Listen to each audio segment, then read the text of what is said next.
اعوذ باللہ من الشیطان الرجیم بسم اللہ الرحمن الرحیم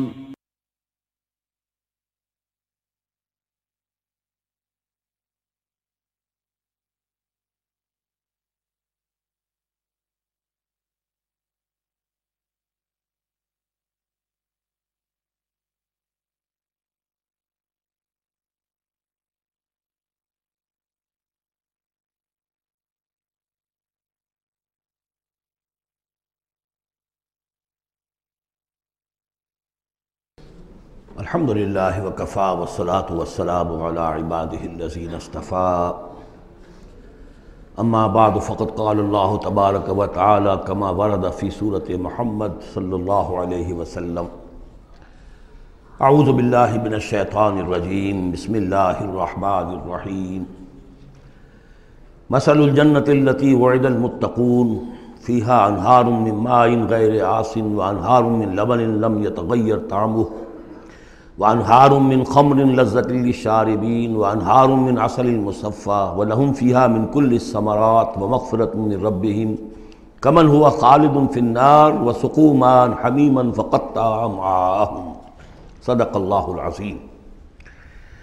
مثال اس جنت کی جس کا وعدہ کیا گیا ہے متقیوں سے، اس میں نہریں ہیں پانی کی جن میں کوئی بو نہیں، اور نہریں ہیں دودھ کی جس کا ذائقہ تبدیل نہیں ہوتا، وانہار من خمر، اور ایسی شراب کی نہریں کہ جو لذت والی ہے پینے والوں کے لیے، وانہار من عسل مصفى، اور نہریں ہیں ایسے شہد کی جس کو صاف کیا جا چکا ہو، جھاگ اتارا جا چکا ہو، وَلَهُمْ فِيهَا مِنْ كُلِّ الثَّمَرَاتِ، اور پھر مزید برآں ان کے لیے ہوں گے وہاں تمام میوے، تمام پھل، وَمَغْفِرَةٌ مِّن رَبِّكُمْ، اور مغفرت ہوگی ان کے رب کی طرف سے۔ بھلا یہ لوگ کمن ہوا خالد فی النار، بھلا وہ لوگ کہ جو ان جنتوں میں ہوں گے ان کے برابر ہو سکتے ہیں وہ کہ جو ہیں آگ میں، جو رہیں گے ہمیشہ آگ میں، وَسُقُوا مَاءً حَمِيمًا، اور انہیں پینے کو دیا جائے گا کھولتا ہوا پانی، فَقَطَّعَ أَمْعَاءَهُمْ، جو ان کی انتڑیوں کو کاٹ کر رکھ دے گا۔ وَمِنْهُمْ مَنْ يَسْتَمِعُ إِلَيْكَ، اب یہاں سے جو اصل مضمون اس سورہ مبارکہ کا ہے، جو میں پہلے عرض کر چکا ہوں کہ قتال سے جو طبیعت اب گھبرا رہی تھی کچھ لوگوں کی، خاص طور پر جن کے دلوں میں روک تھا، منافقت تھی، ان کی کیفیت ہے جو اس سورہ مبارکہ میں بڑی تفصیل سے آئے گی۔ وَمِنْهُمْ مَنْ يَسْتَمِعُ إِلَيْكَ، ان میں سے کچھ لوگ ایسے بھی ہیں جو اے نبی آپ کی بات بڑی توجہ سے سنتے ہیں، حتیٰ اذا خرجوا من عندک، یہاں تک کہ جب وہ آپ کے پاس سے نکل کر باہر جاتے ہیں، قالوا للذین اوتوا العلم ماذا قال آنفا، تو وہ کہتے ہیں ان کو کہ جنہیں علم دیا گیا، کیا کہا انہوں نے، اب یہ نئی بات آج کیا کہہ دی انہوں نے۔ یہ اوتوا العلم سے مراد اہل ایمان بھی ہو سکتے ہیں کہ وہ لوگ اہل ایمان میں سے جو لوگ ان میں زیادہ سمجھدار ہیں اور جن کو سمجھتے ہیں کہ زیادہ ان کو اللہ نے فہم عطا فرمایا، ان سے پوچھتے ہیں یہ بات کچھ سمجھ میں نہیں آئی جو آج کہی ہے محمد نے صلی اللہ علیہ وسلم، یا پھر یہ اہل کتاب سے جا کر پوچھتے ہیں جو علم والے جن کو علم پہلے دیا گیا تھا، ماذا قال آنفا، یہ کیا کہہ دیا، یعنی جنگ کے بارے میں جو بھی اب کوئی تجویز ہو رہی ہے، اقدام کا مرحلہ ہے، اب نکلنا ہے، قریش کے قافلوں کا پیچھا کرنا ہے، ماذا قال آنفا اولئک الذین طبع اللہ علی قلوبہم، یہ وہ لوگ ہیں کہ جن کے دلوں پر اللہ تعالیٰ نے مہر کر دی ہے، واتبعوا اہواءہم، اور یہ اپنی خواہشات کی پیروی کر رہے ہیں، یعنی یہ ہچکچاہٹ جن کے اندر پیدا ہو گئی ہے، در حقیقت یہ نشانی ہے اس بات کی کہ ان کے دلوں میں منافقت پیدا ہو چکی ہے۔ والذین اہتدوا زادہم ھدی، اور جو ہدایت پر ہیں اللہ تعالیٰ نے ان کی ہدایت میں اضافہ کیا ہے، اس نئے مرحلے کے آنے سے ان کے جوش ایمان میں اور ذوق شہادت میں اضافہ ہو گیا ہے۔ وآتاہم تقواہم، اللہ تعالیٰ نے انہیں ان کے تقوی میں اور اضافہ فرمایا ہے۔ فَهَلْ يَنظُرُونَ إِلَّا السَّاعَةَ أَن تَأْتِيَهُم بَغْتَةً، تو یہ کس چیز کے منتظر ہے سوائے قیامت کے کہ وہ آ دھمکے ان پر اچانک، فقط جاء أشراطها، اس کی علامتیں تو آ چکی ہیں، یعنی قیامت کی سب سے بڑی علامت جو ہے وہ در حقیقت حضور صلی اللہ علیہ وسلم کی بعثت ہے، جو کہ آپ آخری رسول ہیں، اور آپ نے فرمایا بھی ہے کہ بعثت انا والساعۃ کہاتین، دونوں انگلیوں کو آپ نے جوڑا، میں اور قیامت اس طریقے سے جڑے ہوئے، اب میرے بعد کوئی اور نبی نہیں، انا آخر المرسلین وانتم آخر الامم، میں آخری رسول ہوں، تم آخری امت ہو، تو اب آپ کے بعد تو قیامت ہی آنی ہے۔ فَأَنَّىٰ لَهُمْ إِذَا جَاءَتْهُمْ ذِكْرَاهُمْ، تو جب وہ آ جائے گی، ان پر دھمک آ جائے گی، آ دھمکے گی، تو پھر اس وقت ان کا یاد کرنا یا نصیحت اخذ کرنا یا سبق حاصل کرنا ان کے کس کام کا ہوگا؟ فَاعْلَمْ أَنَّهُ لَا إِلَٰهَ إِلَّا اللَّهُ وَاسْتَغْفِرْ لِذَنبِكَ، بس جان لو کہ اللہ کے سوا کوئی معبود نہیں، اور اپنی خطاؤں کے لیے اللہ سے استغفار کرو۔ اب یہاں ایک تو یہ ہے کہ یہ بات خطاب کر کے حضور سے کہی جا رہی ہے واحد کے صیغے میں۔ اس حوالے سے ایک تعویل تو یہ ہو سکتی ہے کہ یہ حقیقت میں حضور کی وساطت سے آپ کی امت سے کہی جا رہی ہے، لیکن یہ ہے کہ اس میں علماء نے یہ بات بھی نکالی ہے کہ یہاں حضور مخاطب ہے، اور حضور کی مخاطبت میں یہ پہلو موجود ہے کہ حضور کے گناہ کا معاملہ جو ہے ہم اپنے گناہ پر قیاس نہ کریں۔ حسنات الابرار سیئات المقربین، حضور کی تو جو انٹینسٹی ہوتی تھی تعلق با اللہ کی شدید، اس میں ذرا سی کمی آتی تھی تو آپ اسے بھی سمجھتے تھے کہ بہت بڑی کوتاہی مجھ سے ہو گئی ہے۔ گویا کہ ہمارے لیے تو کہیں بمشکل کبھی اللہ تعالیٰ کی خصوصی عنایت سے طبیعت کے اندر انشراح ہو جائے تو یہ بہت بڑی نعمت ہے، اور حضور کے لیے وہ تو انشراح تو ہر وقت رہتا ہی تھا۔ اگر ذرا سا کہیں کسی مسئلے میں تھوڑی سی اس انشراح کی شدت میں کمی آ جائے تو آپ اسے بہت بڑی اپنی کوتاہی، بڑا گناہ سمجھتے تھے۔ ویسے میری ایک ذاتی رائے بھی ہے، وہ میں اگلی صورت میں آ کر اس بات کو پورے طور سے واضح کروں گا کہ یہاں حضور کی خطا سے مراد یہ ہے کہ جو بھی اس جد و جہد میں کہیں کوئی کوتاہی رہ گئی ہے، اور وہ کوتاہی اگر دوسرے مسلمانوں سے ہوئی ہے، تب بھی جیسا کہ آپ کو معلوم ہے کہ جنگ اگرچہ سب مل کر لڑتے ہیں، سپاہی بھی لڑتا ہے، لیکن یہ کہ صحرا بنتا ہے تو جو کمانڈر ہوتا ہے، سپہ سالار ہوتا ہے، فتح اس کے کھاتے میں جاتی۔ اسی طریقے سے شکست ہو جائے تو شکست کا جو کلنک کا ٹیکہ ہے وہ بھی ظاہر بات ہے کہ سپہ سالار کے ماتھے پر لگے گا، چاہے اس میں غلطی کسی اور کی ہو جائے۔ اس اعتبار سے اگر کہیں کسی سے کوئی کوتاہی ہوئی ہے تو گویا کہ وہ حضور صلی اللہ علیہ وسلم کی جد و جہد ہونے کے اعتبار سے کہ آپ ہی کی قیادت میں ہو رہی ہے، تو اس جد و جہد کے اندر کہیں کوئی کوتاہی یا کمی جو ہے اس کا ذکر ہو رہا ہے۔ وَلِلْمُؤْمِنِينَ وَالْمُؤْمِنَاتِ، اے نبی آپ استغفار کیجئے اپنی خطا، آپ تقصیر کا بھی، اور اہل ایمان مردوں اور عورتوں کے لیے بھی۔ وَاللَّهُ يَعْلَمُ مُتَقَلَّبَكُمْ وَمَثْوَاكُمْ، اللہ خوب جانتا ہے کہاں تمہیں لوٹ کر جانا ہے، باز گشت تمہاری کہاں ہے، اور کہاں تمہارا اصل گھر ہے مستقل، تمہارا ٹھکانہ کہاں ہے، یعنی آخرت، بہشت۔ وَيَقُولُ الَّذِينَ آمَنُوا لَوْلَا نُزِّلَتْ سُورَةٌ، اور کہتے ہیں یہ لوگ جو ایمان کے دعوے دار ہیں کیوں نہیں کوئی صورت نازل ہوئی۔ یہ بہت اہم آیت ہے اس صورت کی، کہ اصل میں حضور نے جب وہ چھوٹی چھوٹی مہمیں بھیجنی شروع کر دی تھی، اس وقت تک کوئی ایسی صحیح آیت کہ اب اللہ کے راستے میں نکلو اور قتال کرو شاید نازل نہیں ہوئی۔ اذن کے درجے میں تو بات آ گئی کہ سورہ حج کے اندر آیت نازل ہو گئی تھی، لیکن سورہ حج کو بھی بعض حضرات چونکہ مدنی سمجھتے ہیں تو ہو سکتا ہے وہ بھی اس کے بعد نازل ہوئی ہو اگر وہ رائے صحیح ہو۔ باقی سورہ بقرہ کے اندر جو آیات آئی ہیں وہ بھی یہ ہے کہ جب وہ تم سے جنگ کریں، قاتلوا فی سبیل اللہ الذین یقاتلونکم، اور بظاہر ہجرت کے بعد ابتدا ابھی مکے والوں کی طرف سے نہیں ہوئی تھی، انیشیٹو حضور نے لیا ہے، چھوٹے چھوٹے دستے آپ نے بھیجنے شروع کر دیے، ان کا گھیراؤ گویا کہ آپ کر رہے۔ ایک تو پولیٹیکل آئسولیشن آف قریش، کہ جہاں بھی آپ گئے 4 مہموں میں تو آپ خود بھی تشریف لے گئے، 8 مہمات ہیں کل بدر سے پہلے، جن میں سے 4 میں آپ نے بھی شرکت فرمائی، اس لیے وہ غزوات کہلاتے ہیں۔ عام ہمارا خیال ہے کہ پہلا غزوہ جو ہے غزوہ بدر ہے، اس سے پہلے 8 ہیں مہمات، جن میں سے 4 سرایا ہیں جن میں حضور تشریف نہیں لے گئے، مسلمانوں کو آپ نے بھیجا، اور 4 غزوات ہیں۔ جہاں آپ گئے وہاں جا کر آپ نے وہاں کے قبیلے سے، اس علاقے میں جو قبیلہ آباد تھا اس سے آپ نے صلح کر لی۔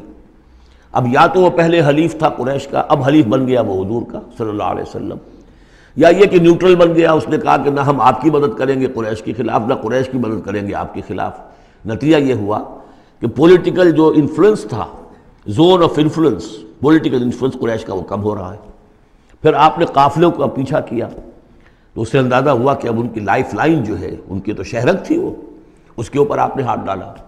یہ چیزیں چونکہ آپ کی طرف سے ہوئی ہیں، اس وقت تک مکے والوں کی طرف سے جو بھی کچھ انہوں نے کیا، مکے میں ستایا، مارا پیٹا، وہ تھے اپنی جگہ۔ ہجرت کے بعد ان کی طرف سے کوئی اقدام نہیں ہوا۔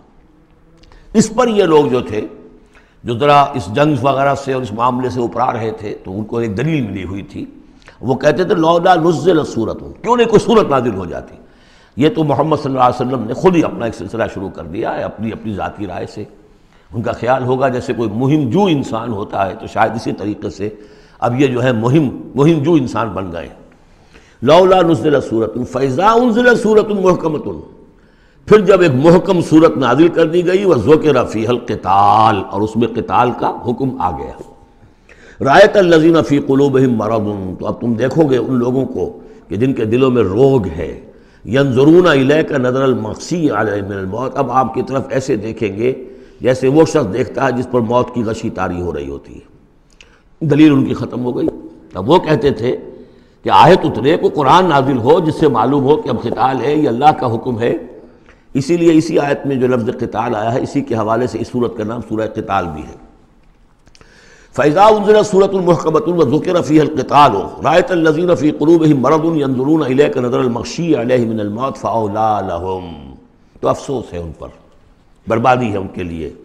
طاعۃ وقول معروف، دیکھو ایمان لائے ہو، ایمان کا دعویٰ کر رہے ہو تو اطاعت لازم ہے تم پر، طاعۃ وقول معروف، ہاں کوئی مشورہ دینا ہے، بھلی بات کہنی ہے، کوئی حرج نہیں ہے، مشورہ دے سکتے ہو، اچھی بات کہہ سکتے ہو، لیکن اطاعت کرنی پڑے گی۔ فَإِذَا عَزَمَ الْأَمْرُ، مشورے کے بعد جب فیصلہ ہو جائے، ایک بات طے ہو جائے، فَلَوْ صَدَقُوا اللَّهَ لَكَانَ خَيْرًا لَهُمْ، تو اب اگر انہوں نے جو وعدہ اللہ سے کیا ہوا تھا اور جو میثاق ایمان ان کا ہے، اس کو اگر یہ سچا کریں گے، ثابت ہوں گے سچے، تبھی ان کی خیریت ہے، تبھی ان کے لیے بہتری ہے۔ فَهَلْ عَصَيْتُمْ إِن تَوَلَّيْتُمْ أَن تُفْسِدُوا فِي الْأَرْضِ وَتُقَطِّعُوا أَرْحَامَكُمْ، اس آیت کے دو ترجمے کیے گئے ہیں۔ پہلے میں وہ ترجمہ کر رہا ہوں کہ جو شیخ الہند کا بھی ہے اور مجھے اسی سے اتفاق ہے، کہ تم ذرا سوچو، اگر جس حال میں اس وقت تم ہو، اگر تمہیں حکومت مل جائے، تم والی بن جاؤ، تمہیں یہاں اقتدار مل جائے اس جزیرہ نما عرب میں، تو تمہاری ابھی چونکہ پوری تربیت نہیں ہوئی ہے، خاص طور پر ظاہر بات ہے کہ جو انصار مدینہ تھے، ابھی ایمان لائے تھے، ان کی تربیت تو نہیں ہوئی، ان میں ایک بڑی تعداد ایسے لوگوں کی بھی شامل تھی، آپ کو معلوم ہے کہ جو منافق تھے، آخر غزوہ احد میں 1/3 نفری جو ہے وہ نکل کر چلی گئی تھی، تو معلوم ہوا کہ اس میں اتنی بڑی تعداد میں منافق بھی تھے۔ اگر اس حال میں تمہیں کہیں حکومت مل جائے تو تم کیا کرو گے؟ تفسدوا فی الارض، زمین میں فساد مچاؤ گے، وتقطعوا ارحامکم، اور اپنے رحمی رشتے کاٹو گے۔ یہ بات سمجھنی چاہیے ان جماعتوں کو بھی کہ جو چاہے اپنے دانش میں دین کے لیے اقتدار حاصل کرنا چاہتی ہیں، کہ ہم دین کو قائم کرنے کے لیے چاہتے ہیں کہ ہمارا غلبہ ہو، لیکن یہ کہ اگر وہ اپنے کارکنوں کی تربیت پر زور نہیں دیں گے، ان میں خلوص اور اخلاص اور للہیت، خالص اللہ کے لیے جو کرنا ہے اللہ کے لیے اور دین کے احکام کے مطابق، اگر ان جماعتوں کے کارکن جو ہیں وہ اس کی پوری تربیت یافتہ نہیں ہوں گے، تو ہو سکتا ہے کہ بجائے اگر انہیں کہیں اختیار مل جائے تو بجائے کہ اصلاح کے اور فساد ہو جائے۔ اور پہلا فساد تو اس اعتبار سے کہ بہرحال وہ لوگ فاسق اور فاجر تھے، انہوں نے جو فساد مچایا سو مچایا، لیکن اگر دین کے نام پر کہیں فساد مچ جائے تو پھر دین بدنام ہو جائے گا۔ یہ ہے مضمون کہ جو یہاں اس آیت میں آیا ہے کہ ابھی تمہیں امتحانوں میں سے گزرنا پڑے گا، بھٹیوں میں سے نکلو گے تب تم ذرے خالص بنو گے اور کندن بنو گے۔ ایک ترجمہ یہ کیا گیا ہے ان تولیتم، مطلب اگر تم منہ موڑ لو گے، قتال نہیں کرو گے، تو اس کا نتیجہ یہ نکلے گا کہ زمین میں فساد ہوگا اور تم اپنے رحمی رشتے قطع کرو گے۔ لیکن میرے نزدیک پہلا مضمون، یہ ترجمہ میں آپ کو پڑھ کر سنا رہا ہوں، شیخ الہند کا ہے۔ پھر تم سے یہ بھی توقع ہے کہ اگر تم کو حکومت مل جائے تو خرابی ڈالو ملک میں اور قطع کرو اپنی قرابتیں، مجھے اسی سے اتفاق ہے۔ اولئک الذین لعنہم اللہ فاصمہم واعمی ابصارہم، یہ وہ لوگ ہیں کہ جن پر اللہ تعالیٰ نے لعنت کی ہے اور انہیں بہرا بھی کر دیا ہے اور ان کی نگاہوں کو اندھا کر دیا ہے۔ افلا یتدبرون القرآن ام علی قلوب اقفالها، کیا یہ قرآن پر تدبر نہیں کرتے؟ قرآن پر تدبر کریں، اس کے بین السطور بھی تو پڑھیں۔ غلبہ دین کی جد و جہد میں یہ سارے مراحل آنے والے ہیں، یہ تو ان سے پہلے کہہ دیا گیا تھا، سورہ عنکبوت میں آ چکا تھا۔ احسب الناس ان یترکوا ان یقولوا آمنا وهم لا یفتنون، کیا لوگوں نے یہ سمجھا تھا کہ صرف یہ کہنے سے کہ ہم ایمان لائے انہیں چھوڑ دیا جائے گا اور بخش دیا جائے گا اور انہیں آزمایا نہیں جائے گا؟ وَلَقَدْ فَتَنَّا الَّذِينَ مِن قَبْلِهِمْ فَلَيَعْلَمَنَّ اللَّهُ الَّذِينَ صَدَقُوا وَلَيَعْلَمَنَّ الْكَاذِبِينَ، ہم نے تو ہمیشہ جو بھی ان سے پہلے تھے ان کو بھی آزمایا ہے، اور اللہ تو صاف کھول دے گا، واضح کر دے گا کہ کون حقیقت میں سچے مومن ہیں اور کون جھوٹ موٹ کے مومن بنے ہوئے ہیں۔ اور اسی صورت میں آگے بھی آ گیا فَلَيَعْلَمَنَّ اللَّهُ الَّذِينَ آمَنُوا وَلَيَعْلَمَنَّ الْمُنَافِقِينَ، اللہ تو بالکل دودھ کا دودھ پانی کا پانی جدا کر دے گا کہ اللہ تعالیٰ کھول دے گا کہ کون واقعی مومن اور کون منافق ہے۔ تو کیا یہ لوگ قرآن پر تدبر نہیں کرتے یا ان کے دلوں پر قفل پڑ چکے ہیں؟ ان الذین ارتدوا علی ادبارہم من بعد ما تبین لہم الہدی، یقیناً وہ لوگ جو اپنی پیٹھوں کے بل مڑ جائیں گے اس کے بعد کہ ان پر ہدایت واضح ہو چکی ہو۔ الشیطان سول لہم، شیطان نے در حقیقت ان کے لیے یہ مرحلہ ارتداد کا اور پیچھے مڑ جانے کا آسان کر دیا ہے۔ وَأَمْلَىٰ لَهُمْ، اور ان کو بڑی طول عمل کے اندر پھنسا دیا ہے، لمبے لمبے ان کی امیدیں ہیں دنیا کے اندر۔ ظاہر بات ہے دنیا میں بڑے بڑے نقشے بنا رکھے ہیں، تو اب یہ میدان جنگ میں جاتے ہوئے تو انسان کترائے گا۔ ذَلِكَ بِأَنَّهُمْ قَالُوا لِلَّذِينَ كَرِهُوا مَا نَزَلَ اللَّهُ سَنُطِيعُكُمْ فِي بَعْضِ الْأَمْرِ، یہ اس لیے ہے کہ انہوں نے کہا ان لوگوں سے جنہیں ناپسند ہے وہ شے جو اللہ نے نازل کی۔ اللہ نے قرآن نازل کیا، یہ ناپسند کس کو تھا؟ قریش کو تھا، کفار کو اور یہود کو۔ تو یہ لوگ جو ایمان تو لے آئے تھے، لیکن یہ کہ ان کے اندر وہ روگ تھا، دلوں میں وہ مرض تھا، وہ نفاق کی بیماری جڑ پکڑ چکی تھی۔ وہ یہ کہتے تھے ذالک بانہم قالوا للذین کرہوا ما نزل اللہ، جن لوگوں کو یہ اللہ کے اتاری ہوئی کتاب اور اللہ کے اتارے ہوئے احکام پسند نہیں آتے، ان سے جا کر ان کا سنطیعکم فی بعض الامر، کہ دیکھیے ہم اگرچہ ایمان تو لے آئے ہیں، وہ محمد کی بات تو ہمیں ماننی ہے، لیکن ہم آپ کی بھی اطاعت جاری رکھیں گے، کچھ چیزوں کے اندر آپ کی بات پر ہم عمل کریں گے، آپ کا حکم مانیں گے۔ آپ یہ نہ سمجھیے کہ ہم نے آپ سے اپنا رشتہ بالکل توڑ لیا۔ منافق اسی کو کہتے ہیں کہ جس نے دونوں کے ساتھ جوڑا رکھنے کی اپنے آپ کو کوشش کی۔ مذبذبین بین ذلک لا الہ ہؤلاء ولا الہ ہؤلاء، ان کے پاس جاتے ہیں تو کہتے ہیں، اہل ایمان کے پاس آتے ہیں تو کہتے ہیں ہم ایمان لے آمنا، وَإِذَا خَلَوْا إِلَىٰ شَيَاطِینِهِمْ قَالُوا إِنَّا مَعَكُمْ إِنَّمَا نَحْنُ مُسْتَهْزِئُونَ وَاللَّهُ يَعْلَمُ إِسْرَارَهُمْ، اور اللہ تعالیٰ کو خوب معلوم ہے جو کچھ کی یہ خفیہ باتیں کرتے ہیں جا کر۔ فَكَيْفَ إِذَا تَوَفَّتْهُمُ الْمَلَائِكَةُ يَضْرِبُونَ وُجُوهَهُمْ وَأَدْبَارَهُمْ، تو کیا حال ہوگا ان کا جب کہ ان کی جانیں قبض کریں گے فرشتے، ان کے چہروں پر ضرب لگاتے ہوئے اور ان کی پیٹھوں کے اوپر ضرب لگاتے ہوئے۔ ذَلِكَ بِأَنَّهُمُ اتَّبَعُوا مَا أَسْخَطَ اللَّهُ، یہ اس لیے کہ انہوں نے پیروی اس چیز کی جو اللہ کو ناپسند ہے۔ وَكَرِهُوا رِضْوَانَهُ، اور ناپسند کیا انہوں نے اللہ کی رضا کو۔ فَأَحْبَطَ أَعْمَالَهُمْ، تو اللہ نے ان کے سارے اعمال اکارت کر دیے، حبط کر دیے۔ یعنی اب تک انہوں نے حضور کے پیچھے نمازیں جو پڑھی ہیں اور جو بھی کوئی نیکیاں کی ہیں، اب جب مرحلہ آ گیا ہے قتال کا اور یہ جی چرا رہے ہیں، تو گویا کہ وہ سارے ان کے اب تک کے جو اعمال ہیں وہ حبط ہو جائیں گے۔ ام حسب الذین فی قلوبہم مرض ان لن یخرج اللہ اضغانہم، کیا سمجھا تھا ان لوگوں نے کہ جن کے دلوں میں یہ روگ ہے کہ اللہ تعالیٰ ان کے کھوٹ کو ظاہر نہیں کرے گا؟ وہ اپنے کھوٹ کو اندر جو نفاق کی بیماری لیے پھرتے ہیں اس کو چھپائے رکھ سکیں گے؟ انہوں نے یہ سمجھا تھا۔ اللہ تعالیٰ نے تو اسے واضح کرنا تھا، فَلَيَعْلَمَنَّ اللَّهُ الَّذِينَ آمَنُوا وَلَيَعْلَمَنَّ الْمُنَافِقِينَ۔ تو ام حسب الذین فی قلوبہم مرض ان لن یخرج اللہ اضغانہم، انہوں نے سمجھا تھا کہ اللہ تعالیٰ ان کے کھوٹ کو، دلوں کے کھوٹ کو علم نشرہ نہیں کر دے گا۔ وَلَوْ نَشَاءُ لَأَرَيْنَاكَهُمْ، اور اگر ہم چاہیں تو اے نبی آپ کو دکھا دیں کہ یہ ہیں وہ لوگ، فَلَعَرَفْتَهُمْ بِسِیمَاهُمْ، آپ ان کے چہروں سے انہیں خود ہی پہچان لیں گے۔ ظاہر بات ہے کہ ایک صادق الایمان شخص کا چہرہ اور ایک منافق کا چہرہ، انسان کے قلب کی کیفیت جو ہوتی ہے وہ تو چہرے کے اوپر جو ہے، face is the index of mind, ذہنی کیفیت جو ہے، قلب کی کیفیت جو ہے وہ چہرے پر ہوتی ہے۔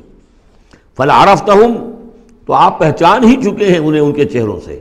وَلَتَعْرِفَنَّهُمْ فِي لَحْنِ الْقَوْلِ، اور مزید آپ پہچان لیں گے انہیں ان کی گفتگو کے ڈھب سے، انداز سے۔ گفتگو میں بھی ظاہر بات ہے کچھ چاپلوسی کریں گے، کچھ ہیر پھیر ڈالیں گے۔ ایک مخلص آدمی کی گفتگو اور ایک اس طرح کے شخص کی گفتگو، زمین و آسمان کا فرق ہوتا ہے۔ وَاللَّهُ يَعْلَمُ أَعْمَالَكُمْ، اللہ تمہارے اعمال کو خوب جانتا ہے۔ وَلَنَبْلُوَنَّكُمْ حَتَّى نَعْلَمَ الْمُجَاهِدِينَ مِنْكُمْ وَالصَّابِرِينَ، اور ہم تو لازماً آزمائیں گے تمہیں، یہاں تک کہ ہم، ترجمہ تو ہوگا ہم معلوم کر لیں، ہمیں علم ہو جائے۔ لیکن چونکہ اہل سنت کا عقیدہ یہ کہ اللہ کا علم تو قدیم ہے، تو یہاں ہم اس کی ترجمانی کرتے ہوئے کہتے ہیں ہم ظاہر کر دیں گے اس کو، تاکہ سب کے علم میں آ جائے، سب دیکھ لیں۔ ہم آزمائیں گے تمہیں یہاں تک کہ سب دیکھ لیں کہ مجاہدین کون ہیں تم میں سے، حتیٰ نعلم المجاہدین منکم والصابرین، اور وہ جو صبر کرنے والے ہیں۔ وَنَبْلُوَ أَخْبَارَكُمْ، اور ہم تمہارے سارے حالات کی پوری طریقے سے تحقیق کر لیں۔ یہ تقریباً سمجھیے کہ وہ آیت جو آئی تھی سورہ بقرہ میں، وَلَنَبْلُوَنَّكُمْ بِشَيْءٍ مِّنَ الْخَوْفِ وَالْجُوعِ وَنَقْصٍ مِّنَ الْأَمْوَالِ وَالْأَنفُسِ وَالثَّمَرَاتِ، ابھی وہاں چونکہ قتال کا حکم نہیں آیا تھا، اس لیے وہاں پر ابھی جنگ کا تذکرہ نہیں تھا۔ یہ تو تھا کہ ہم تمہیں آزمائیں گے بھوک سے اور جان اور مال کے نقصان سے اور ثمرات کے ضیاع سے، لیکن یہاں اسی آیت کو ایک ایکسٹینشن سمجھیے، وَلَنَبْلُوَنَّكُمْ حَتَّىٰ نَعْلَمَ الْمُجَاهِدِينَ مِنكُمْ وَالصَّابِرِينَ، تاکہ ہم دیکھ لیں کون ہیں وہ جو واقعتاً جہاد کرنے والے ہیں، صبر کرنے والے ہیں، اور ان کی پوری طرح جانچ پرکھ کر لیں۔ ان الذين كفروا وصدوا عن سبيل الله وشاقوا الرسول من بعد ما تبين له الهدى لن يضروا الله شيئا، یقیناً وہ لوگ جنہوں نے کفر کیا اور جو روکتے رہے لوگوں کو بھی اللہ کے راستے سے اور اللہ کی اور اس کے رسول کی مخالفت میں سرگرم رہے، زدہ میں پڑ گئے، من بعد ما تبين لهم الهدى، اس کے بعد کہ ان کے لیے ہدایت واضح ہو چکی تھی، لن يضروا الله شيئا، وہ اللہ کا کچھ نہیں بگاڑ سکیں گے، وسيحبط اعمالهم، اللہ تعالیٰ ان کے اعمال کو بھی حبط کر دے گا۔ یعنی پہلے ذکر تھا منافقین کا، اب یہاں کفار مکہ کا ذکر ہے۔ ان کے اعمال کیا تھے؟ وہی حاجیوں کی خدمت کرتے تھے۔ اجعلتم سقایۃ الحاج وعمارۃ المسجد الحرام کمن آمن باللہ والیوم الآخر، اور یہ کہ بہرحال اور بھی کچھ دے، کسی نے کھانا کھلا دیا، کسی کو کچھ اور کر دیا، اور پھر یہ کہ جو کچھ انہوں نے جد و جہد کی ہے، انہوں نے بھی مال خرچ کیے ہیں، جنگیں کی ہیں۔ بدر میں آئے تھے تبھی تو بہت سے لوگوں نے کفار نے انفاق کیا تھا، تبھی تو ساز و سامان تیار ہوا تھا، 900 اونٹ لے کر نکلے تھے، روزانہ ایک دن 10 ایک دن 9 اونٹ تو ذبح ہو رہے تھے وہ فوج کو جو کھانا کھلانے کے لیے، تو آخر لوگوں نے کنٹریبیوٹ کیا تھا، تو یہ سارے اعمال ان کے اکارت چلے گئے۔ یا ایھا الذین آمنوا اطیعوا اللہ واطیعوا الرسول ولا تبطلوا اعمالکم، اے اہل ایمان اللہ کی اطاعت کرو اور اس کے رسول کی اطاعت کرو، لا تبطلوا اعمال، اپنے اعمال ضائع نہ کرا بیٹھنا۔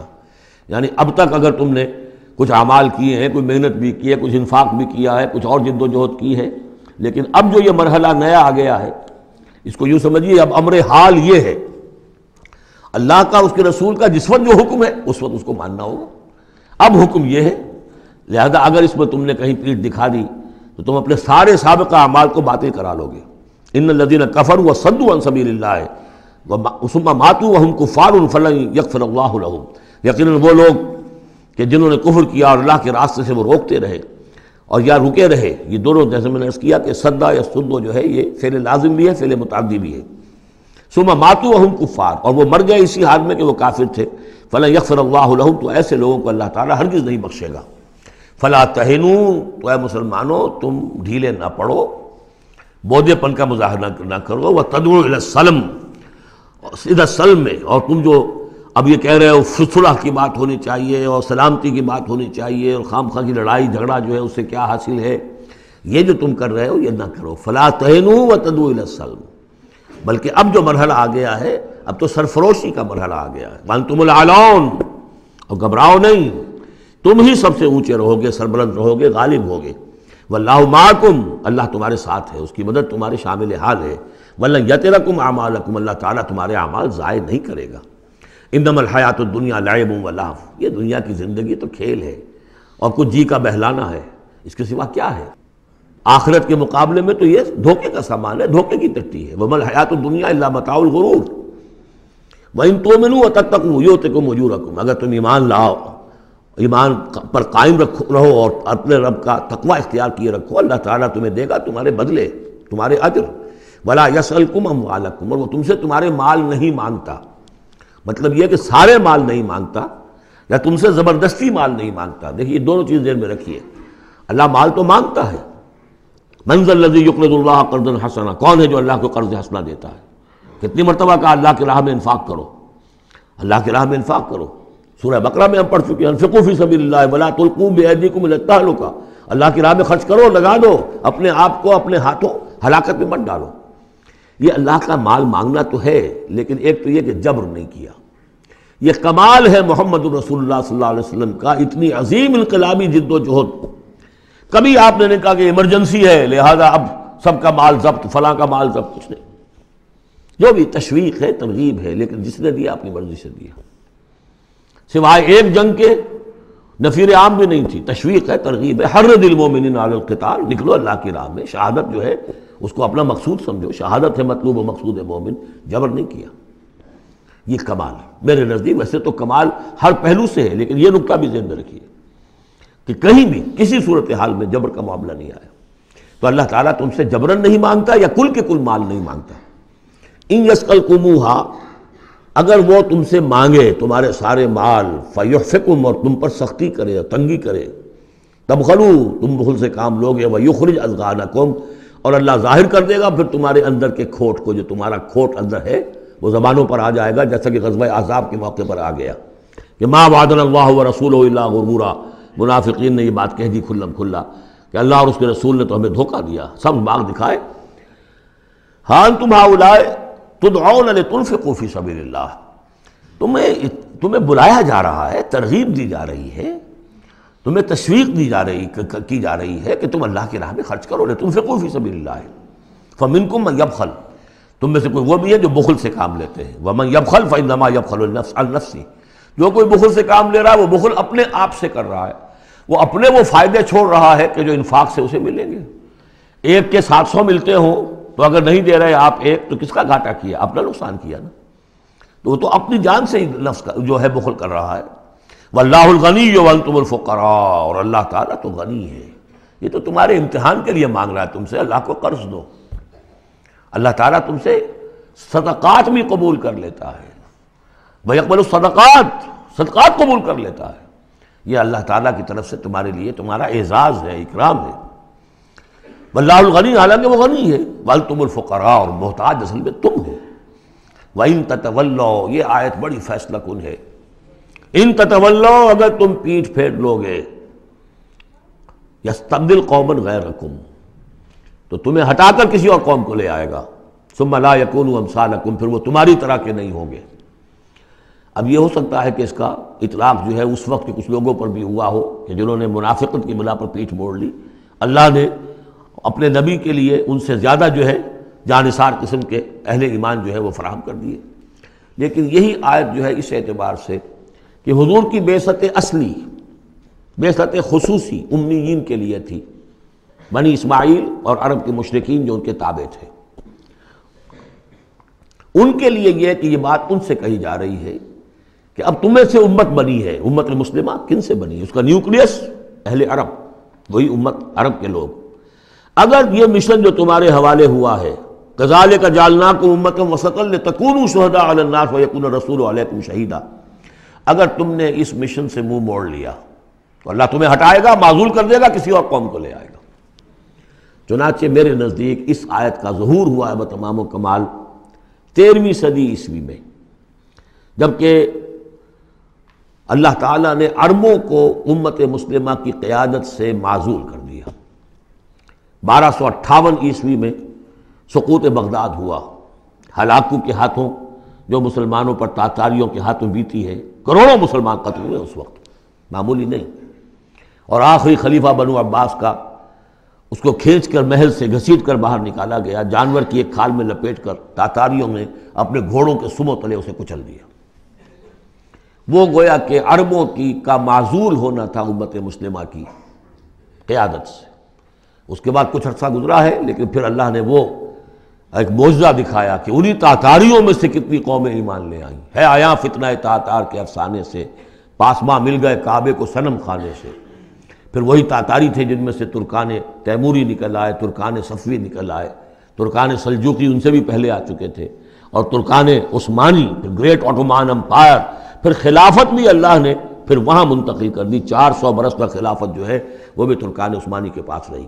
ان تتولوا یستبدل قوما غیرکم ثم لا یکونوا امثالکم، صدق اللہ العظیم۔ سورۃ الفتح، تمہیدی باتیں میں پہلے عرض کر چکا ہوں۔ یہ سورہ مبارکہ نازل ہوئی ہے صلح حدیبیہ کے بعد۔ اس کی جو تاریخی پس منظر ہے صرف یہ چند جملے کفایت کریں گے۔ سن 5 میں غزوہ احزاب کے بعد یہ حضور نے صحابہ سے کہہ دیا تھا کہ اب قریش میں وہ دم نہیں رہا کہ اب دوبارہ وہ تم پر چڑھ کر آئیں اور حملہ کریں۔ لن تغزوکم قریش بعد عامکم ھذا ولکنکم تغزونہم، اب انیشیٹو تمہاری طرف سے ہوگا۔ وہ انیشیٹو حضور نے لیا ہے سن 6 میں۔ آپ نے عمرے کا احرام باندھا، اور آپ کے ساتھ 1400، عام طور پر زیادہ بیان ہوتا ہے لیکن بعض روایات میں 1800 صحابہ احرام باندھ کر چلے کہ ہم عمرہ کرنے جا رہے ہیں۔ یہ گویا کہ ایک ٹیسٹ تھا کہ اب قریش کرتے کیا ہیں۔ آپ احرام کے لیے اپنی منزل بہ منزل کرتے ہوئے پہنچ گئے حدیبیہ تک، وہی جگہ جہاں پر کہ پھر صلح ہوئی۔ ادھر قریش کے لیے جو ہے ان کی جان پر بن گئی۔ پہلی بات تو یہ کہ ان کی روایات کے خلاف تھا کہ کوئی آئے عمرے کی نیت سے اور ان کو روک دے، یہ عرب کی روایت نہیں تھی۔ دوسرا یہ کہ اب اگر آنے دیتے ہیں اور مسلمان دندناتے ہوئے آئیں اس شہر کے اندر عمرہ کریں تو گویا کہ ان کی شکست ہو گئی۔ تو وہاں پر جو بھی ہوا تفصیلات کا تو موقع نہیں ہے۔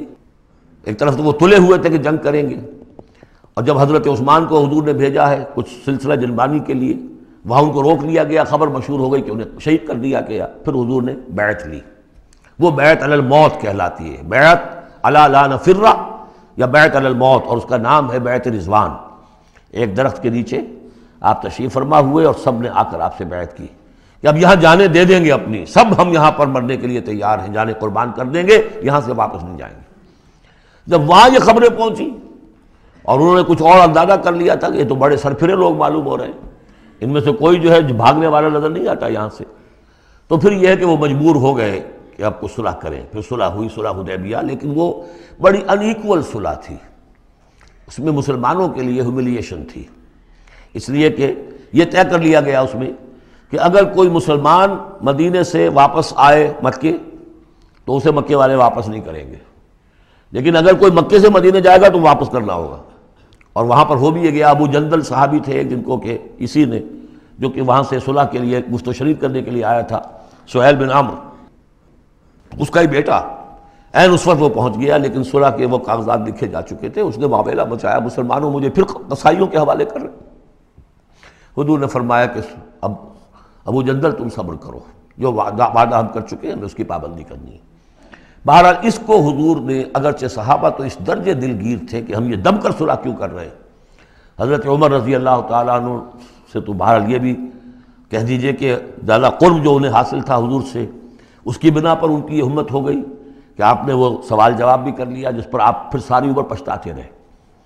کہ آپ نے پوچھا کہ کیا ہم حق پر نہیں ہیں؟ حضور نے فرمایا ہاں ہم حق پر ہیں۔ کیا آپ اللہ کے رسول نہیں ہیں؟ آپ نے مسکرا کر جواب دیا ہاں میں اللہ کا رسول ہوں۔ تو پھر ہم یہ کیوں دم کر صلح کر رہے ہیں؟ آپ نے فرمایا کہ میں وہی کر رہا ہوں جو اللہ نے مجھے حکم دیا۔ بس اتنی سی بات تھی جس پر ساری عمر پچھتائے۔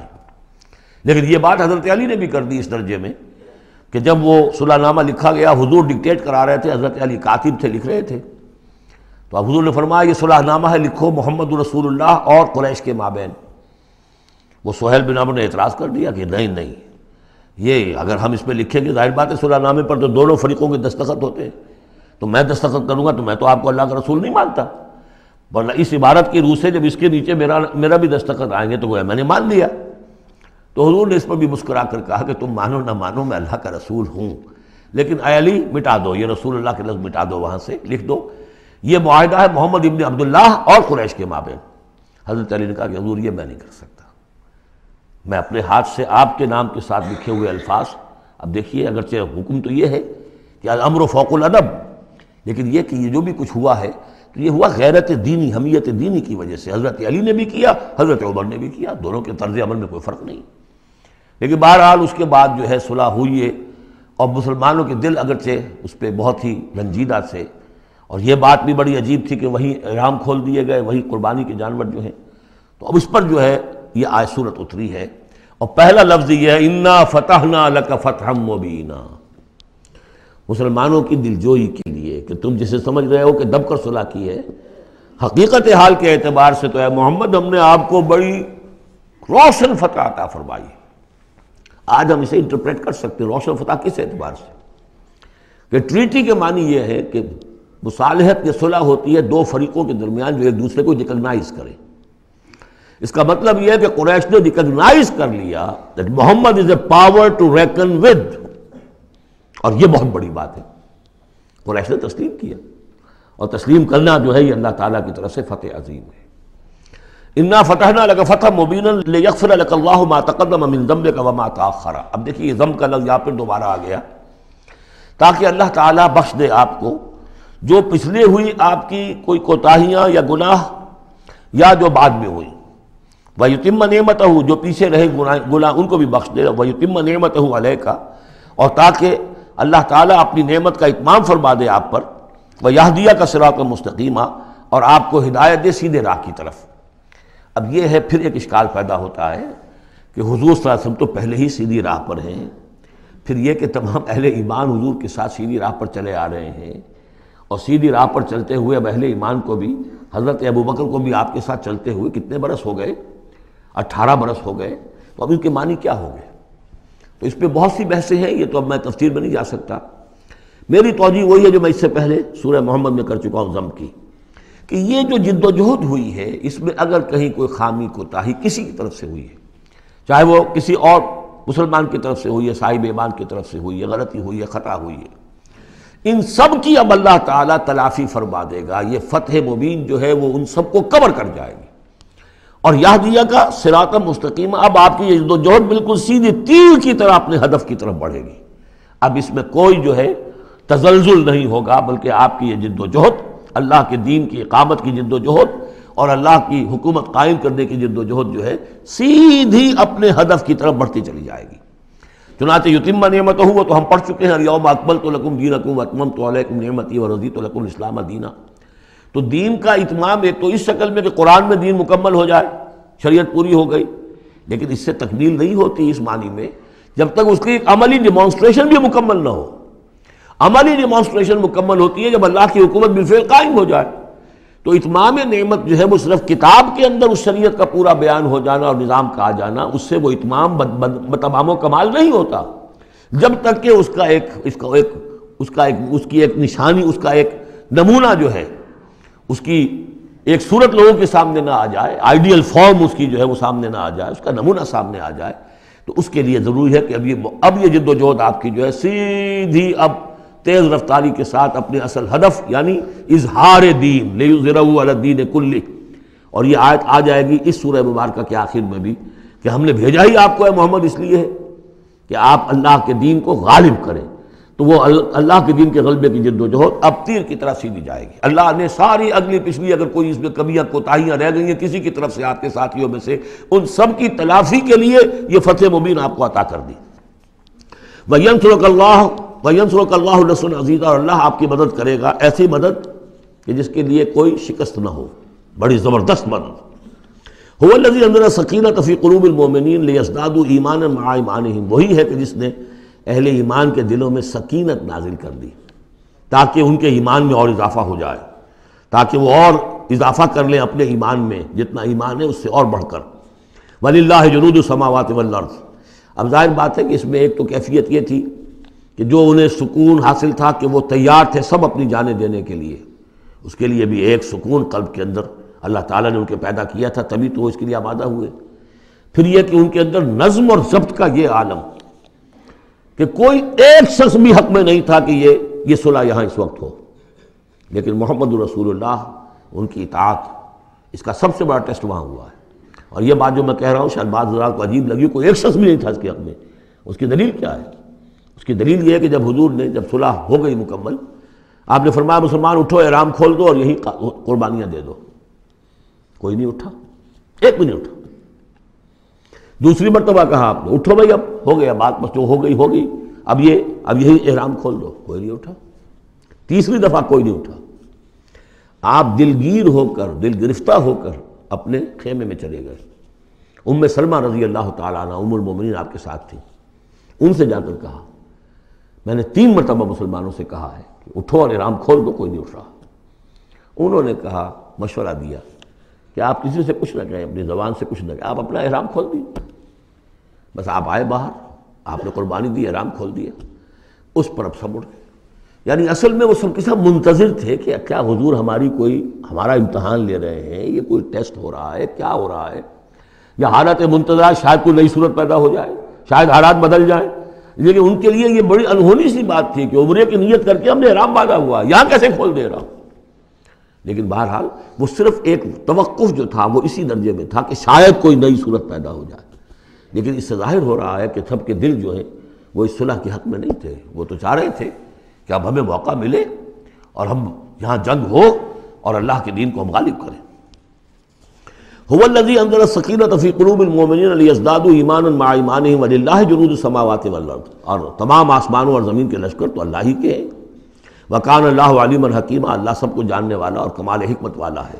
لیدخل المؤمنین والمؤمنات جنات تجری من تحتها الانہار خالدین فیہا، تاکہ وہ داخل کرے اہل ایمان مردوں اور عورتوں کو ان باغات میں جن کے دامن میں ندیاں بہتی ہوں گی، جن میں وہ ہمیشہ ہمیش رہیں گے۔ ویکفر عنہم سیئاتہم، اور دور کر دے ان سے ان کی برائیوں کو۔ وکان ذلک عند اللہ فوزا عظیما، اور یقیناً یہی شے ہے اللہ کے نزدیک بڑی کامیابی۔ وَيُعَذِّبُ الْمُنَافِقِينَ وَالْمُنَافِقَاتِ وَالْمُشْرِكِينَ وَالْمُشْرِكَاتِ الظَّانِّينَ بِاللَّهِ ظَنَّ السَّوْءِ، یہ الفاظ بہت مشابہ ہیں سورہ احزاب کی آخری آیات کے، اور سورہ احزاب جو ہے آپ کو معلوم ہے سن 5 میں نازل ہوئی، اور یہ سن 6 میں نازل ہو رہی ہے، تو زمانہ جو ہے قریب کا ہے۔ اور اللہ سزا دے اور عذاب دے منافق مردوں اور منافق عورتوں کو، اور مشرک مردوں اور مشرک عورتوں کو، کہ جو اللہ کے بارے میں بہت برے گمان رکھتے ہیں۔ علیہم دائرۃ السوء، اصل میں تو ان کے اوپر ہے مسلط برائی کا دائرہ۔ وغضب اللہ علیہم، اور اللہ غضبناک ہوا ہے ان پر۔ ولعنہم، اللہ نے ان پر لعنت فرمائی ہے۔ وعد لہم جہنم، اور ان کے لیے تیار کیا ہوا جہنم کو، وساعت مصیرا، اور وہ بہت بری جگہ ہے لوٹنے کی۔ وللہ جنود السماوات والارض، آسمانوں اور زمین کے لشکر کل کے کل اللہ ہی کے اختیار میں ہیں۔ وکان اللہ عزیزا حکیما، اللہ زبردست ہے اور حکیم ہے۔ پہلے آیا تھا علیما حکیما، اب عزیزا حکیما۔ انا ارسلناک شاہدا ومبشرا ونذیرا، اے نبی ہم نے بھیجا ہے آپ کو شاہد بنا کر، وہی شاہد گواہی دینے والا۔ یہاں اپنے قول اور اپنے عمل سے اللہ کے دین کی گواہی دی۔ قیامت میں کھڑے ہو کر عدالت میں پروزیکیوشن وٹنس کی حیثیت سے کہیں گے اے اللہ تیرا دین جو مجھ تک آیا تھا میں نے پہنچا دیا تھا، اب یہ ان کے ذمے ہے۔ فکیف اذا جئنا من کل امۃ بشہید وجئنا بک علی ہؤلاء شہیدا، ہم نے آپ کو بھیجا ہے گواہ بنا کر اور بشارت دینے والا بنا کر اور خبردار کرنے والا بنا کر، لتؤمنوا باللہ ورسولہ، تاکہ اے مسلمانوں تم ایمان رکھو اللہ پر اور اس کے رسول پر، وتعزروہ وتوقروہ، اور اللہ کے رسول کی تو تم مدد بھی کرو اور ان کی تعظیم کرو، توقیر کرو، وتسبحوہ بکرۃ واصیلا، اور اللہ کی تم تسبیح کرو صبح شام۔ یہاں دیکھیے اس آیت میں لتؤمنوا باللہ ورسولہ، اللہ اور اس کے رسول دونوں پر ایمان رکھو، پھر رسول کے لیے وتعزروہ وتوقروہ، اور اللہ کے لیے وتسبحوہ بکرۃ واصیلا، اس کی تسبیح بیان کرو صبح شام۔ ان الذین یبایعونک انما یبایعون اللہ، یقیناً وہ لوگ جو اے نبی آپ سے بیعت کر رہے ہیں وہ حقیقت میں اللہ سے بیعت کر رہے ہیں۔ ید اللہ فوق ایدیہم، اللہ کا ہاتھ ان کے ہاتھوں کے اوپر ہے۔ فمن نکث فانما ینکث الی نفسہ، تو جو کوئی بھی اس بیعت کی خلاف ورزی کرے گا، اس کو توڑے گا، اس کا سارا وبال اسی کے اوپر ہوگا۔ ومن اوفی بما عاہد علیہ اللہ، اور جو پورا کر دے گا اس معاہدے کو جو اللہ سے کر رہا ہے، فسیؤتیہ اجرا عظیما، تو اللہ تعالیٰ اسے اجر عظیم عطا فرمائے گا۔ اس آیت کو اچھی طرح سمجھ لیجئے اور اس کا تعلق جوڑ لیجئے جو سورہ توبہ کی آیت نمبر 111 تھی۔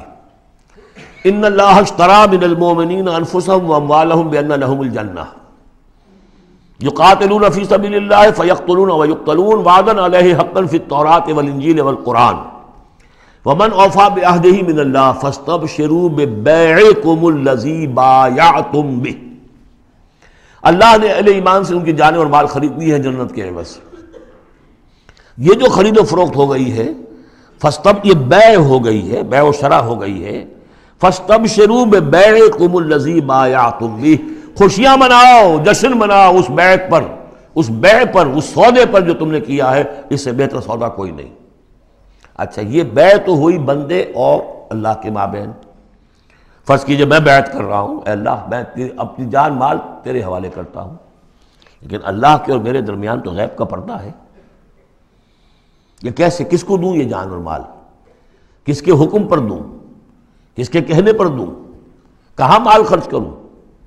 ظاہر بات ہے کہ اس کے لیے کوئی انسان، اب وہ انسان اس وقت ہے محمد الرسول اللہ صلی اللہ علیہ وسلم، بیع اللہ سے، بیعت محمد سے۔ محمد اللہ کے رسول ہیں، وہ بتائیں گے کہ اس طرح مال خرچ کرو، اس طرح جان لگاؤ، یہ وقت آ گیا ہے جان لے کر میدان میں آ جاؤ، جان ہتھیلی پر رکھو میدان میں آ جاؤ۔ لہذا جو بیع اللہ سے ہوئی ہے، ان اللہ اشتری من المؤمنین انفسهم واموالهم بان لهم الجنہ، اس کے لیے بیعت محمد الرسول اللہ سے ہو رہی ہے۔ اور یہ عرب میں رواج تھا کہ جب وہ کوئی سودا کرتے تھے پھر وہ مصافحہ کرتے تھے، ہاتھ ملاتے تھے۔ ہاتھ جب ملا لیا اب وہ جو سودا ہے پکا ہو گیا، اب پیچھے نہیں جا سکتے آپ۔ جب تک مصافحہ نہیں ہوتا اس وقت تک آدمی کوئی اس میں تبدیلی کر سکتا ہے، لیکن مصافحہ جو ہے وہ پختگی کے لیے۔ لہذا یہ بیعت اب محمد رسول اللہ سے ہو رہی ہے کہ ہم نے جو جان اللہ اور اپنی مال جو اللہ کے حوالے کی ہے اسے ہم خرچ کریں گے آپ کے کہنے کے مطابق، جو آپ حکم دیں گے، آپ کی مرضی ہے، آپ ہم سے جب چاہیں یہ جان اور مال حاصل ہے، جب چاہیں وصول فرما لیں۔ یہ بیعت ہے جو ہوئی ہے محمد رسول اللہ سے۔ اچھا، اس میں جو یہ فرمایا، چونکہ یہ تین فریق ہو گئے، اللہ، بیعت کرنے والا اور جس کے ہاتھ پر بیعت کی گئی، لہذا یہ ٹرائی پارٹائٹ ایگریمنٹ ہے، تین فریق ہیں اس کے۔ ایک وہ ہے حضور کا ہاتھ، جس پر بیعت کرنے والے کا ہاتھ آ گیا۔ اللہ نے فرمایا ایک تیسرا ہاتھ بھی ہے، وہ تمہیں نظر نہیں آ رہا، ید اللہ فوق ایدیہم، اللہ کا ہاتھ ان کے ہاتھوں کے اوپر ہے۔ تو یہ تین ہاتھ ہیں در حقیقت اس بیعت کے اندر، اس بیعت کے اندر۔ ان الذین یبایعونک انما یبایعون اللہ، اصل میں تو بیعت، اور بیعت جو ہو رہی ہے تو اللہ سے ہو رہی ہے۔ فاستبشروا ببیعکم الذی بایعتم بہ، باب مفاعلہ کے اندر بھی وہ آ گیا، تم نے جو باہمی یہ کیا ہے بیع و شراء کا معاملہ، اس میں خوشیاں مناؤ، وہی باب مفاعلہ ہے، وہ یبایعونک۔ ان الذین یبایعونک، اے نبی جو آپ سے یہ بیعت کر رہے ہیں، انما یبایعون اللہ، وہ اللہ سے بیعت کر رہے ہیں۔ ید اللہ فوق ایدیہم، اللہ کا ہاتھ ان کے ہاتھوں کے اوپر ہے۔ فمن نکث فانما ینکث علی نفسہ، تو جو کوئی بھی اب اس سے روگردانی کرے گا، اسے توڑے گا، اس کی خلاف ورزی کرے گا، اس کا وبال اسی پر آئے گا، آپ پر اس کا کوئی الزام نہیں۔ ومن اوفی بما عہد علیہ اللہ فسیؤتی اجرا عظیما، اور جو بھی پورا کر دے گا جس کا کہ اس نے وعدہ اللہ سے کیا ہے، یہ معاہدہ اللہ سے ہوا جان اور مال کا۔ اسی لیے سورہ احزاب میں آپ نے پڑھا تھا نا، من المؤمنین رجال صدقوا ما عہد اللہ علیہ فمنہم من قضی نحبہ ومنہم من ینتظر۔ اہل ایمان میں وہ جوان مرد ہیں جنہوں نے اپنا جو عہد کیا تھا اللہ سے وہ پورا کر دکھایا، سچا کر دیا۔ ان میں سے وہ بھی ہیں جو اپنی نظر پیش کر چکے، اور وہ بھی ہیں جو باقی منتظر ہیں ابھی کہ کب ہماری باری آئے۔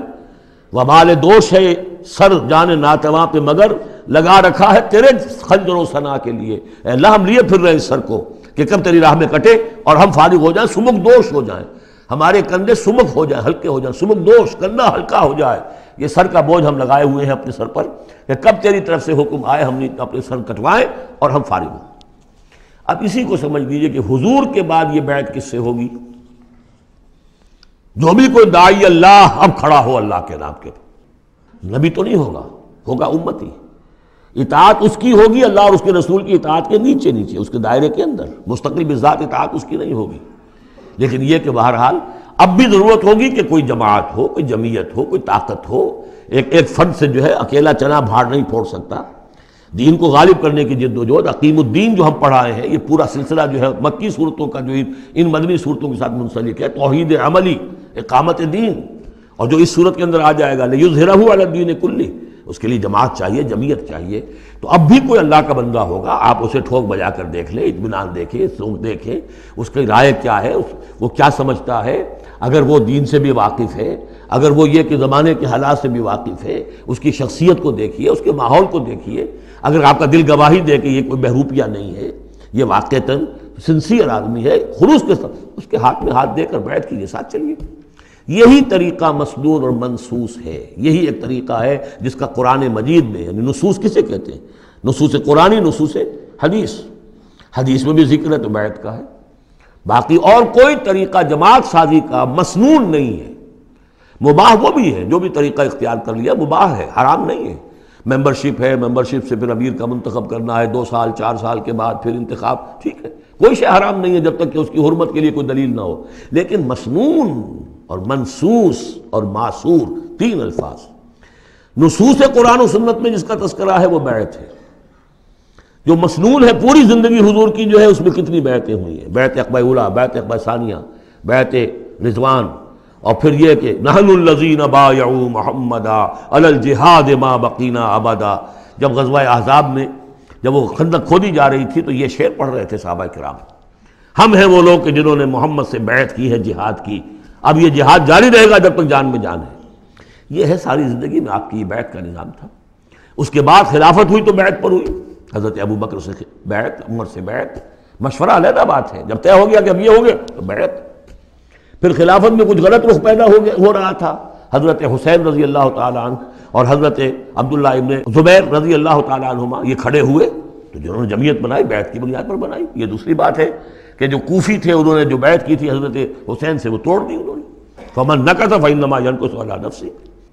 اس کے بعد ہمارے ہاں اگر کوئی سلسلہ بنا ہے ارشاد کا، تزکیہ نفس کا، صوفیاء کا، وہ بھی بیعت، بادشاہ ہوتے تھے تو بیعت۔ پچھلی صدی میں جتنے جہاد ہوئے، ہمارے ہاں سب سے بڑا جہاد ہوا پچھلی صدی کا، 19ویں صدی عیسوی کا، سید احمد بریلوی رحمۃ اللہ علیہ اور شاہ اسماعیل شہید رحمۃ اللہ علیہ، ان لوگوں کا جو بیعت کی بنیاد پر جماعت تھی، کوئی اور بنیاد جماعت سازی کی نہیں تھی۔ مہدی سوڈانی نے جہاد کیا انگریزوں کے خلاف بیعت کی بنیاد پر، سنوسی نے جہاد کیا اطالویوں کے خلاف بیعت کی بنیاد پر۔ تو یہ بیعت کا لفظ ہے جو یہاں آیا ہے، اس کو اچھی طرح سمجھ لیجئے۔ یہ جان لیجئے کہ یہ جو دوسرا رکوع ہے اس سورہ مبارکہ کا، اور اس کے بعد تیسرا رکوع اور چوتھا رکوع جو ہے، ان میں بھی تقدیم و تاخیر ہے۔ یہ جو پہلے رکوع کا مضمون ہے یہ جا کر ملے گا اب تیسرے کے ساتھ، اور بعد میں یہ نازل ہوا ہے کہ یہ جو دوسرے رکوع میں آیتیں آ رہی ہیں۔ سَيَقُولُ لَكَ الْمُخَلَّفُونَ مِنَ الْأَعْرَابِ شَغَلَتْنَا أَمْوَالُنَا وَأَهْلُونَا، جب حضور واپس پہنچ گئے اور یہ غزوہ جو بیعت رضوان ہو گئی اور پھر صلح حدیبیہ ہو گئی، پھر آپ واپس پہنچے تو جاتے ہوئے گویا کہ ان سے کہا جا رہا ہے حضور سے، جیسے کہ غزوہ تبوک سے واپسی پر جو آیات نازل ہوئی وہ ہم سورہ توبہ میں پڑھ چکے ہیں۔ ان قریب کہیں گے وہ لوگ جو پیچھے رہ جانے والے تھے، من الاعراب، اعراب میں سے، شغلتنا اموالنا واہلونا، حضور نے عام اعلان کروایا تھا، فرض نہیں تھا، سب کے لیے لازم نہیں تھا، عمرے کے لیے چلنے کے لیے کہا تھا چلے، جتنے لوگ چل سکتے ہیں چلے۔ تو اب آئیں گے یہ وہ اعراب جو ہیں بادیہ نشین، اور وہ کہیں گے حضور ہم مشغول رہے اپنے اموال میں، اپنے ڈھور ڈنگر کی دیکھ بھال میں، اپنے اہل و عیال میں، ہم آپ کے ساتھ نہیں جا سکے، فاستغفر لنا، تو ہمارے لیے استغفار کیجئے۔ یقولون بألسنتہم ما لیس فی قلوبہم، یہ لوگ اپنے منہوں سے وہ کچھ کہہ رہے ہیں اپنی زبانوں سے جو ان کے دلوں میں نہیں ہے، دلوں میں کچھ اور ہے۔ یہ منافقوں کا تذکرہ ہو رہا ہے اعراب میں سے۔ قل فمن یملک لکم من اللہ شیئا ان اراد بکم ضرا او اراد بکم نفعا، ان سے کہیے کہ اگر اللہ تعالیٰ نے تمہارے لیے کوئی بھی اگر ضرر کا فیصلہ کیا تھا تو، اور اگر خیر کا فیصلہ کیا تھا تو کون سی چیز روک سکتی ہے؟ من یملک لکم من اللہ شیئا، کون ہے وہ کہ جو اختیار رکھتا ہو تمہارے بارے میں اللہ کی طرف سے کچھ بھی، اگر اس نے ارادہ کیا ہو ضرر کا، یعنی اگر کوئی خرابی ہونی تھی تو کیا تمہارے یہاں ہونے کی وجہ سے رک جانی تھی؟ یا اگر خیر کوئی آنا تھا تو تمہاری غیر موجودگی میں نہیں آ سکتا تھا؟ یعنی پیچھے رہ جانا چاہیے معنی دار، کیوں رہ گئے؟ اگر کوئی خیر آنا تھا وہ تمہاری غیر موجودگی میں بھی آ سکتا ہے، کوئی شر آنا تھا وہ تمہاری موجودگی میں بھی آ سکتا ہے۔ تو جب تمہاری موجودگی اور ناموجودگی اللہ کے اعتبار سے تو بالکل برابر ہے، تو تمہارا یہ بہانہ تراشنا جو ہے یہ صحیح نہیں ہے۔ بل کان اللہ بما تعملون خبیرا، بلکہ تم جو کچھ کرتے رہے ہو اللہ اس سے باخبر ہے۔ وہ کیا ہے؟ اب ان کے دل کی بات اللہ تعالیٰ، ان کے دل میں جو چور تھا، بل ظننتم، تمہیں یہ گمان ہو گیا تھا، ان لن ينقلب الرسول والمؤمنون الى اہلہم ابدا، ان کو یہ گمان ہوا کہ ان کا تو معلوم ہوتا ہے کہ واقعتاً کوئی دماغ خراب ہو گیا مسلمانوں کا، قریش پر چڑھائی کر کے جا رہے ہیں، قریش۔ یہ تو سمجھیے کہ ان کے لیے ابھی تک عرب میں جو ان کی حیثیت تھی قریش کی، وہ سمجھتے تھے کہ اب تو یہ موت کے منہ میں جا رہے ہیں، اب یہ واپس ان میں سے کوئی آنے والا نہیں ہے۔